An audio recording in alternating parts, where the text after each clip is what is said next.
Bismillahirrahmanirrahim. Rabbi shrah li sadri wa yassir li amri wa hlul 'uqdatam min lisani.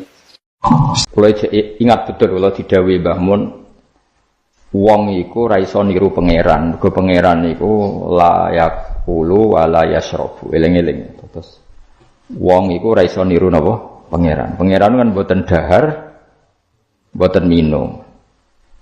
Sehingga untuk menuju jalannya Allah iku gelem ra gelem iku anut makhluk.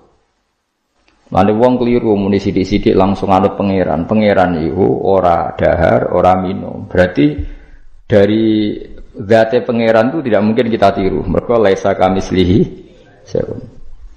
Makanya ketika kita berdoa di Fatihah, rungokno tenan. Ketika kita doa di Fatihah seperti ihdinas siratal mustaqim iku siratal ladzina an'amta 'alaihim. Mestine normale kan tunjukkan kami jalan yang lurus, yaitu sirotoka, jalan engkau ya Allah. Itu tidak seperti itu, tapi sirotol ladzina an'amta 'alaihim, jalannya mereka yang telah engkau beri nikmat. Karena manusia enggak mungkin niru Allah langsung, mergo Allah itu mboten apa? Mangan mboten minum. Artinya kita ini bisanya niru, ya niru wong ketemu wong, hadis ketemu hadis. Sebab itu sakjane wong toreko ya ono benere ketika mengatakan wong kudu di guru. Cuma tak arani ono benere kok enggak fairnya kan kadang maknani guru itu hanya mursyid. Sebetulnya ngomongnya ndak usah seperti itu ya. Semua orang harus punya sanad. Sanad di thariqah disebut mursyid, ning ilmu hadis disebut rawi, ning kepesantrenan disebut napa? Kiai atau guru. Tapi problem sebagian orang itu kan asobia, thariqah yang penting itu duwe napa? Mursyid. Nah, anak mahasiswa penting di dosen. Karena apa itu tadi rungokno tenan awas kena salah. Orang itu ndak bisa niru Allah, sing iso ditiru padha-padha manusa mlane ihdinas siratal mustaqim siratal ladzina an'amta. Anut dalane wong sing telah engkau beri nikmat. Ya yang telah itu siapa? Ya sing wis mati. Iku sing mesti kena dinut sing wis mati. Tapi problem wong mati niku terserah sing nyejarahno. Padha wae iki misale anut Abdul Qadir Jilani utawa anut Imam Ghazali, rawine hop utawa penafsirnya goblok. Ya mau kados kula ngaji sore tak contohno, ana wong saleh alim jagungan mbek wong ayu utawa ketemu wong ayu takok-takokan ning perapatan. Terus mbok simpulno nek ngono jagungan mbek wong ayu iku mulai kan goblok banget. Padahal iso wae wong iki faktor tangga sehingga ngregani utawa kebetulan cawe wedok mau takok bab haid. Gelem ora gelem kan kudu dijawab. Dan kesunatannya jawaban ceneng perapatan, nek omah rapati sunat. Tak jamin secara fikih. Semakin di depan umum semakin baik karena ketemu perempuan yang tidak mahram baik di depan umum maupun baik dhewean. Baik di depan umum. Tapi kadang-kadang wong sing iso ngaji malah ngono kok ngarepe wong akeh aduk dhewean malah bahaya tuh bocah kok. Wong ora tau ngaji ku repot. Makanya kiai-kiai itu nak nyemak mbak-mbak itu rata-rata malah di depan umum. Memang bagus di depan umum kalau ketemu orang yang tidak mahram. Mergo pikirane wong ora macam-macam. Pantangane seperti dawuh Nabi la yakhluwanna rajulun bimra'atin. Ndak boleh orang perseten. Ya dadi kena ditonggo ayu, nek ben jagongan ku depan umum. Ben ora macam-macam. Nak kono gelem lho. Mestine ora gelem jagongan wek elek. Tapi kadang orang berpikir, ojo ngarepe wong akeh mari ditiru. Lah asal di depan orang banyak itu harame rapati nemen kaya dhewe. Tapi kan tetap nak disimpulno itu boleh repot. Tak baleni malih ya, dados dalane Allah iku kudu niru wong, ora oleh langsung niru Allah, mergo Allah iku mukhalafatul lawati, niru wong. Lane wazkur Ismaila wal Yasa. Kanjeng Nabi sing kekasih Allah kon niru Nabi Ismail, Nabi Yasa, Nabi Nabodal. Maksudnya niru wong. Misalnya Ismail di prestasi mengorbankan dirinya untuk abahnya, yaitu ngewangi bangun apa? Ka'bah dan siap disembelih. Nabi Yasa di prestasi seperti ini, Nabi Dzulkifli punya prestasi seperti ini. Yaitu dawuh pangeran kena eling aku, iku eling hamba-hambaku sing saleh. Mergo eling Allah langsung itu tidak bisa karena ada problem apa? Allah itu mukhalafatul lil hawadits. Saiki wong kudu ora iso ngaji, muni langsung anut Kanjeng Nabi. Anut Kanjeng Nabi itu artinya apa? Pastikan riwayatnya benar dulu. Nabinya pasti benar, tapi riwayat yang sampai ke kita Pertanyaannya bukan kita anti anut Nabi, memastikan riwayat itu benar atau tidak. Setelah riwayat itu benar, maknanya benar enggak? Bisa saja maknanya salah. Kayak kelompok-kelompok yang mudah mengkafirkan orang itu maknanya hadis salah. Memang Nabi ngendikan laisa minna ya tidak termasuk golonganku wong sing tau bodoni. Tapi maksudnya Nabi ya dalam konteks itu tidak termasuk golonganku. Bukan berarti dia sama sekali tidak termasuk umatnya Kanjeng Nabi. Karena dalam banyak hadis Nabi ngendikan syafaati li ahlil kabair min ummati. Umatku sing tau dosa lah berhak mendapat syafaat. Andai kan orang yang pernah bodoni langsung enggak umatnya Nabi, berarti menjadi kafir. Nah, dari hadis laisa minna. Ora termasuk golonganku wong sing nate bodoni man ghasyana. Banyak kalau nuruti itu banyak, tidak termasuk golonganku sing bodoni, termasuk golonganku yang itu kan banyak yang dicap Nabi enggak. Riwayatnya benar tapi pemaknanya salah. Makanya ada pepatah masyhur itu kalau dalam tradisi ulama itu, laula murabbi lama arafna rabbi walau lal ulama lama arafnal iya. Laula murabbi umpama ora ana sing didik aku, lama arafna rabbi. Kita ndak akan ngerti Tuhan. Ya, jadi misalnya kowe urip ning alas, gak ana guru, gak ana apa, rom yo wit iki pahit, wit iki manis. Nah, banyu iku nyegerno kan ngono-ngono tok. Kowe roh pangeran kok dise. Saya belajar filsafat sendiri. Maling rom kidang mbok bedak, roh celeng mbok bedak. Jenenge ra ono siapa-siapa. Mulane laula murabbi lama arafna rabbi. Jadi kita tahu Allah barokah para murabbi, wong sing didik. Sehingga hubungan kita dengan Allah itu ya nurut sing didik. Ya jenenge laula murabbi lama arafna Rabbi. Terus nomor loro walau lal ulama lama arafnal anbiya. Andai kan tidak ada ulama, kita juga gak ngerti Nabi. Kowe kok sithik-sithik sunah Rasul hadise sing nerangno sapa? Misale ki ngerti Nabi ku nak sujud. Iku ngene, kowe jare sapa? Iku sangka sallu kama raaitumuni sholli. Sahabat nyekseni sujude Nabi, tabiin nyekseni sujude sahabat, tabiin nyekseni sujude para tabiin terus sampai kula ngerti sujude Mbah Mun niru Mbah Zubair, niru Mbah Karim Nirboyo, terus niru sampai Mbah Hasyim niru Mbah Mahfud niru sing aran Anatut Talibin Nabi Bakar Sato, beliau niru Utsman Ad-Dimyati, terus niru Sayyid Zaini Dahlan ya, terus saya Utsman Ad-Dimyati, terus sampai Kanjeng Nabi Muhammad sallallahu alaihi wasallam.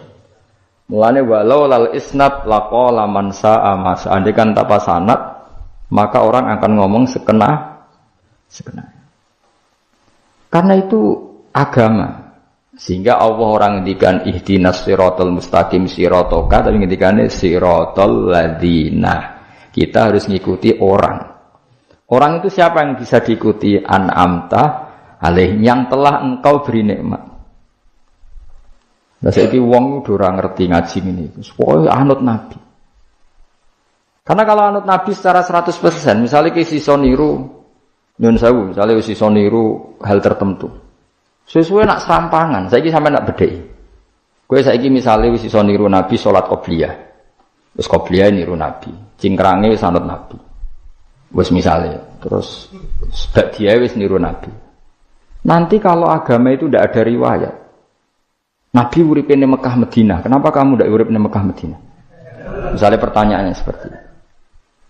Maka yang ini terus panjang. Nah, memperdebatkan seperti ini itu tidak ada dulu ulama. Mulai dulu enggak ada memperdebatkan seperti ini. Karena ulama lah yang tahu cara pandang usul fikih ini. Nabi ketika nempat di Madinah itu jenenge waqi'atu ainin, satu fakta. Sementara Nabi nak nasrul Islam itu misi. Saya ulang lagi ya, Nabi nempat di Madinah namanya waqi'atu ainin, satu fakta. Tapi Nabi nasrul Islam, menyebarkan Islam itu satu misi, satu himmah, satu cita-cita. Sehingga kalau ulama ditanya, kamu hidup di Madinah tapi nggak bisa menyebarkan Islam, dengan hidup di Uni Soviet tapi menyebarkan Islam, milih mana? Sehingga Sayyidina Ali karramallahu wajhah itu milih pindah ke Najaf, ke Irak. Karena beliau nganggap Madinah sudah cukup aman Islamnya, aman peradabannya. Beliau ingin menyebarkan Islam di bawah kemana? Kufah, yaitu tenggene Najaf. Nah, tapi nggak bisa kamu katakan Sayyidina Ali gak niru Nabi. Nabi urip nang Madinah kok dia pindah putih Irak. Tapi karena pertanyaannya bisa dibalik. Nak tetap nang Madinah, cara orang Jawa nguyai segara tahsilul hasil. Karena mendakwai sesuatu yang sudah jalan. Tapi kalau ke Irak menyebarkan agama. Waktu galeng ini, nak kue neng Papua, aku nggak masjid sebagai pendiri. Tapi nak kue neng kota, ngurmat masjid itu untuk opah. Milih nanti. Cara gue golek ridane pangeran. Nah, misalnya. Jadi ulama usul fikih yang tahu duduk perkaranya. Ya sudah, kita harus mengikuti ulama. Karena dia yang tahu, beliau-beliau ini yang tahu cara pandang. Mulane laulal ulama, lama arafnal ambiya.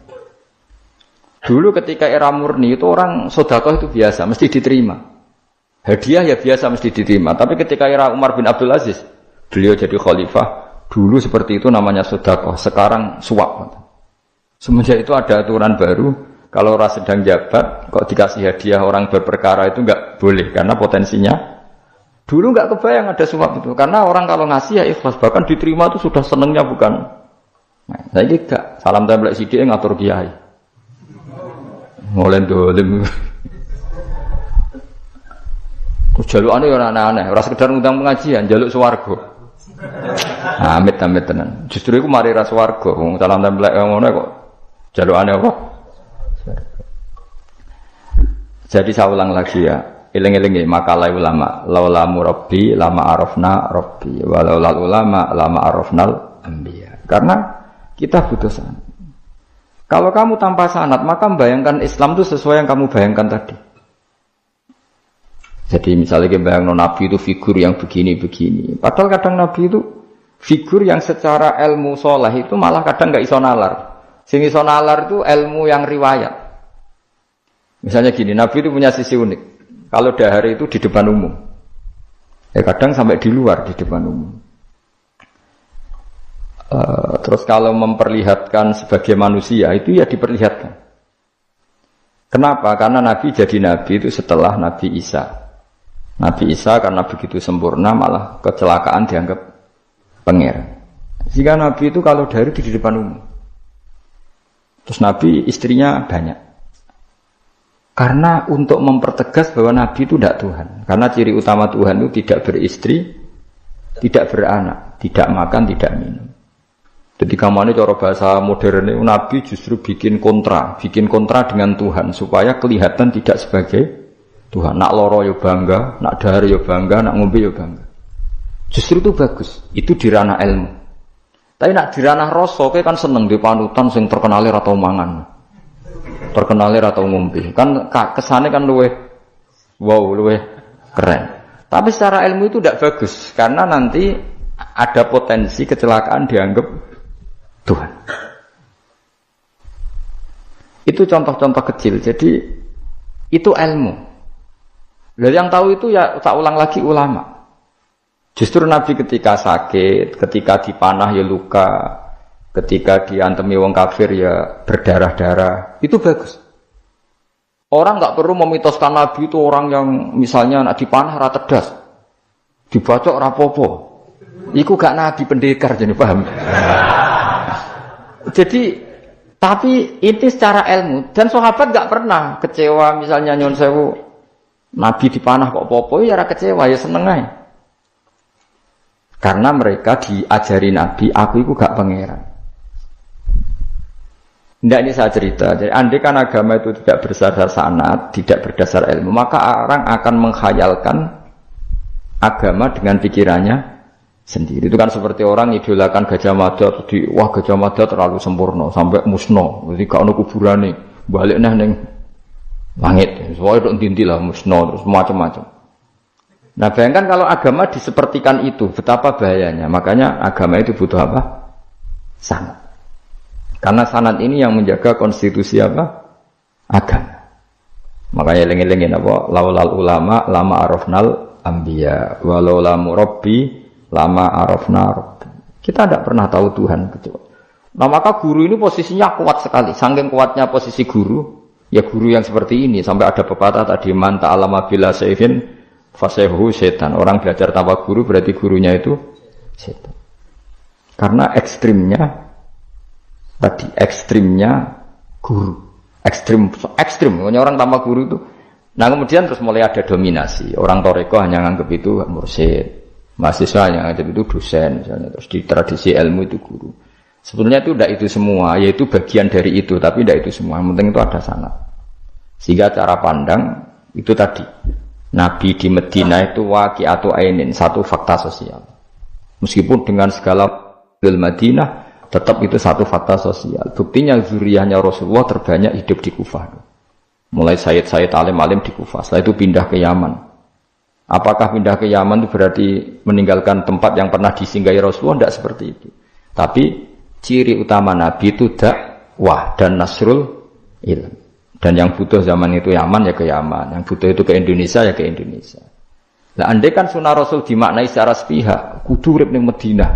Berarti orang Islam sekali gak ning Madinah gak dianggap sunnah. Wah, kan terus panjang jadinya. Makanya terus ada ilmu, yaitu namanya usul fikih. Usul fikih itu yang ngatur itu semua, yang bisa nganalisis. Caranya gampang saja. Zaman Nabi Sugeng itu sudah nyuruh Sayyidina Ali ke Yaman.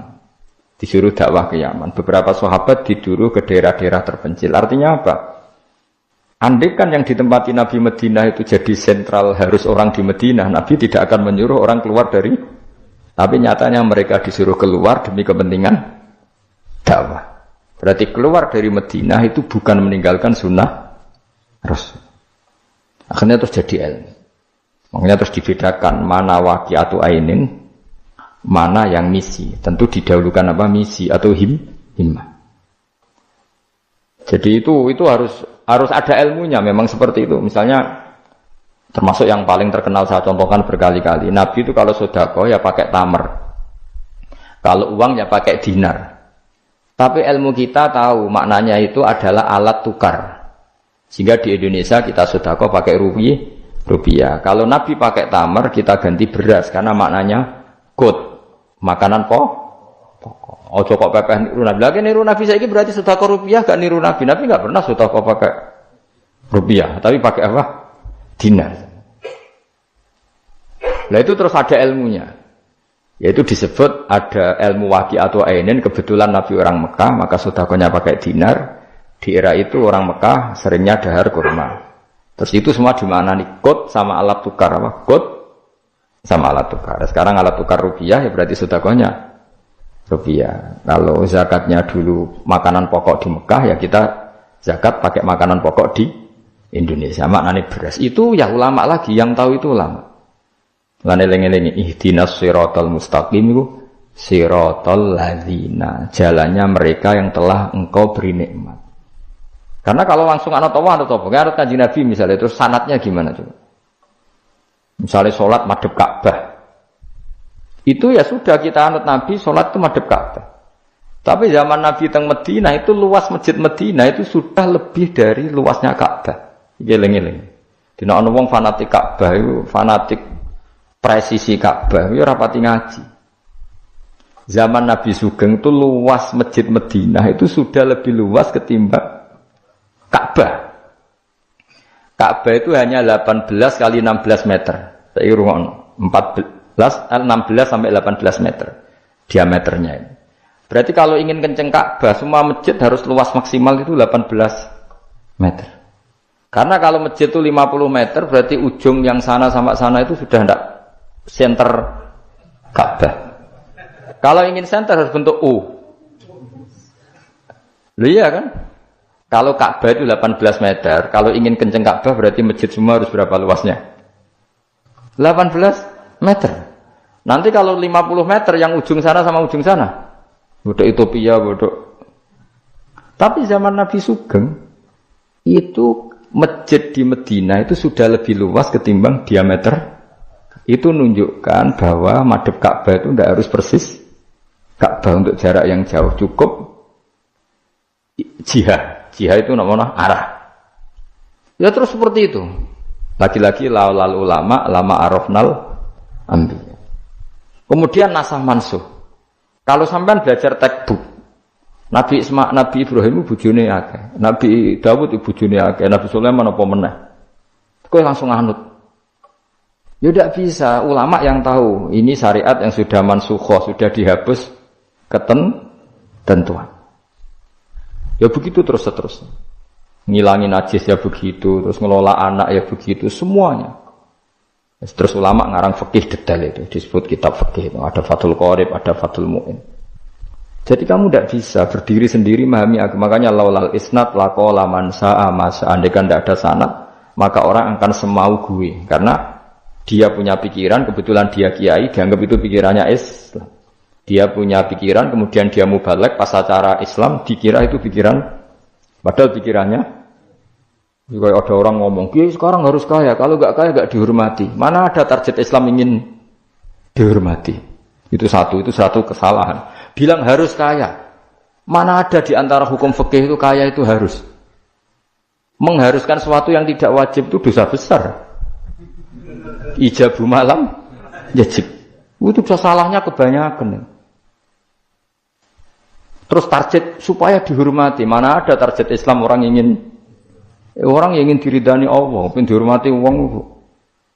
Lucu meneh kan itu mesti pikirannya sendiri. Tidak mungkin itu pikiran Islam.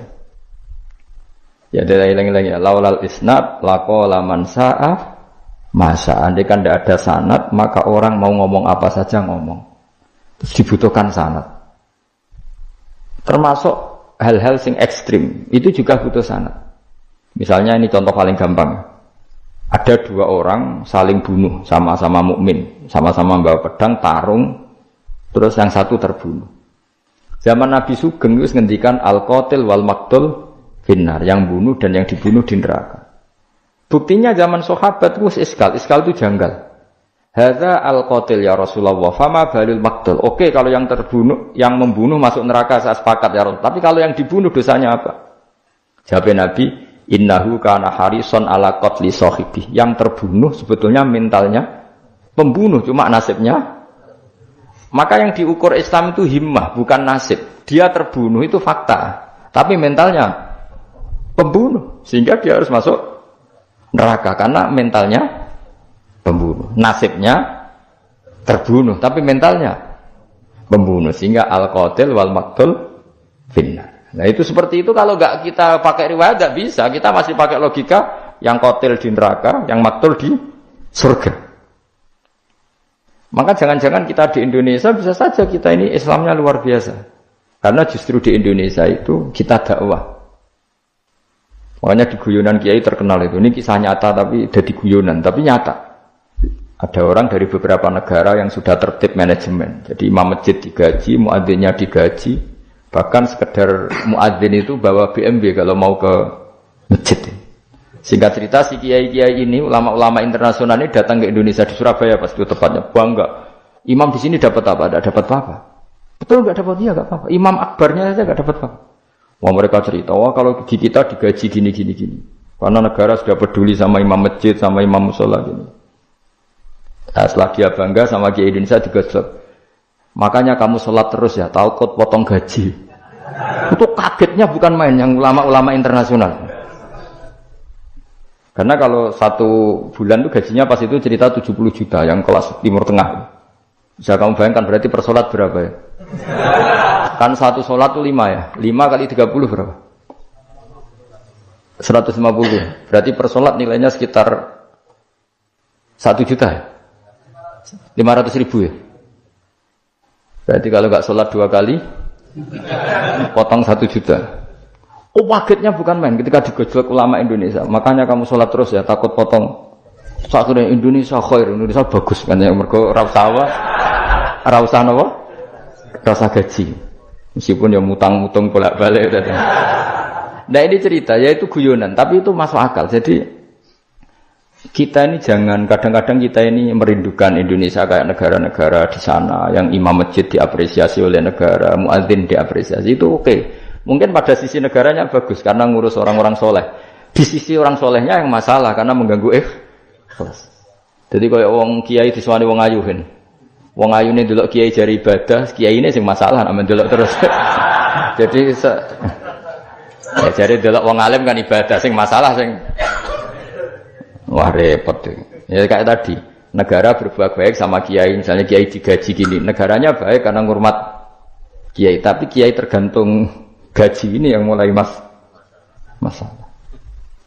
Itu yang tahu ulama, lagi-lagi ulama. Makanya saya itu sama ulama itu hormatnya Mas. Saya itu dulu Mbah Mun itu tidak pati suka sama apa-apa di manajemen. Termasuk saya dulu pernah tanya, kenapa beliau kurang suka misalnya yatim piatu dititipkan di satu manajemen. Jawabnya Mbah Mun itu lucu. Aku kepengen wong anut hukumnya pangeran, misalnya yatim ya kewajibannya yang keluarga. Ngono iku ngelatih wong lali kewajibannya. Ya ngelatih orang lali kewajiban. Jadi misalnya saya punya kakak meninggal, anaknya misalnya yatim, atau punya adik meninggal, anaknya yatim. Agama ini kan punya aturan, kewajiban pertama pada ibunya, pada pamannya, pada keluarga dekatnya. Tapi lalu era modern itu, tentu yang bikin yayasan yatim piatu itu bagus, karena niatnya menampung yatim piatu. Oke, itu bagus, niat yang bagus. Problemnya di keluarga yatim tadi. Dari terbiasa merasa itu punya kewajiban ngurmat ponaan, gara-gara ada yayasan dititipkan. Berarti corong Jawa kulino tinggal gelanggang. Tapi tetap hukumnya Allah yang wajib siapa? Pak D, Pak L-nya. Tapi ketika ada yayasan dititipkan. Makanya kadang ada kebaikan itu bagus di yang bikin karena niatnya baik, tapi tidak bagus untuk yang kita. Karena terus nanti orang itu terbiasa meninggalkan apa? Wajib. Lalu itu bahaya, kalau ini begini terus itu bahaya. Bahayanya tadi, coba kalau dia di rumah keluarga, taruh saja gini, punya Pak D 3, yang peduli 1 saja, itu sudah kayak anaknya sendiri, plus ada rasa, namanya sama ponaan itu ada rasa. Belum ada misanan, minduan, tetangga. Kira-kira dapat limpahan kasih sayangnya banyak mana daripada di yayasan? Banyak di keluar. Meskipun yayasan itu ya bagus, tapi tetap tadi nggak boleh orang itu meninggalkan apa? Kewajiban. Itu cara berpikir ulama. Orang harus dilatih tanggung jawab terhadap kewajibannya sendiri. Makanya tadi ya, jadi pepatahnya itu. Tapi tetap yayasan itu baik. Tapi problemnya tadi, terus wong kulino tinggal gelanggang cara Jawa. Profesi yo gitu. Misalnya ben pinter di pondokno. Sebetulnya al-madrasatul ula itu ibu. Anak mbok pondokno supaya tanggung jawab. Sebetulnya pelajaran pertama dari anak adalah perilaku orang tua. Enak terus pondokno pas ana kiai, mun yai kula pas rabongkoan anak kula dadekno wong saleh. Piye karepe sing di anak itu sapa? Percontohan anak itu pertama orang tua. Tapi saiki nah kiai ini apa? Gawe lembaga pendidikan dan orang bisa belajar. Wong tuane sing kuwaco. Terus ora tanggung. Makanya lucu kan akhirnya kiai itu sakit didik santri seneng akhirat mulai diwari kedunyan meneh mbek wong tuane. Dadi anggere mulai kambuh. Mondok apik neh kok mulai. Bukan tadi. Ya saya ulang lagi ya. Jadi Allah itu layak kulu walayanamu walayasrob. Allah itu enggak tidur, enggak makan, enggak minum, sehingga enggak bisa ditiru. Yang bisa ditiru itu sesama manusia. Mulane wazkur Ismaila wal yasa wadal kifal nabu ihtinas siratal mustaqim siratal ladzina an'amta alaihim. Maka ketika kita nanti masuk surga, tu faulaika ma'al ladzina an'ama Allahu alaihim minan nabiyyin wasiddiqin wasyuhada'i wassalihin wa hasuna ulaika rafiqo. Jadi enggak bisa, kamu soleh sendiri itu enggak bisa. Karena kalau soleh sendiri pasti dipimpin khayal, itu tak jamin. Pasti dipimpin apa? Khayal. Sehingga harus ada sanad. Makanya laulal isnad laqala man sa'a ma sa'a. Andai kan enggak ada sanad, maka orang mau ngomong apa saja diomongkan. Makanya kita butuh apa? Butuh sanad.